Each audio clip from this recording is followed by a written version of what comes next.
نمیصرفه. از خانم دومی ما چطوره؟ چه؟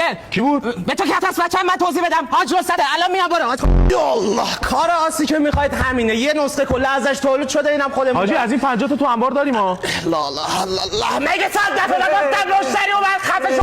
حاجی جون پس تعمیرات فرش هم داری؟ بله چی شده؟ خونمون خالی بوده این رفیقام اومدن خونمون با زغال سوزوندن. نه خیلی نداریم. واسه چی پس؟ اشغالش رو رفیقات بکنن گنگکاری شما جمع کنین. بی شرف. شده حاجی؟ این پسر محسن گن زده به اعتبارم جو گرفت شعبه دور وکالت تام دادم. رید.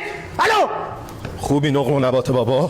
قبول باشه حاجی. فدات بشم. حاجی کل بازار دارن از بزرگی و مروت و مردونگی صحبت میکنن. فدات بشم محبت از با لطف دارین جان. چی شده پسر؟ حاجی واقعا یه مشکل مالی داشتم. لا لا لا. چرا حاجی چی شده؟ برای چی؟ الو خوبه بچه‌ش شیر نمیده من میام به تو پول بدم بچه‌م. حاجی برای دخترم داره خواستگار میاد. یه فرش خاص بده ببرم بزنم تو خونمون. یا آخه میز نداری. برای چی؟ برو جای پول فرش تو من بده تراپیست و اخلاق گوش کار کن تاثیرش بیشتره. حاج آقا سلام. سلام علیکم جان. فرش ابریشم دارین؟ بله بفرمایید پسر بپر دو تا دیزی بگیر واسه مشتری. دستباف چی؟ دستباف هم داریم. بکنش نسکافه بفرما. وقت ماشینی هم دارین؟ لا لا لا بخون دو تا چای بیا بفرما. حاج آقا این چه وضعشه؟ جان چی شده؟ مگه نگفتید فرشاتون 1000 شونه است؟ فرشا اومده دم خونه شونه هاشو نفرستادن. حاج مهدی مخلصم. حاجی اوضاع بازارتون چطوره؟ قلبم حاجی چی شد؟ این بازار خرابه یه ذره رگای قلبم بازو بس میشه. راستی حاجی اون 500 میلیارد چک مشتری هم نشست به حساب.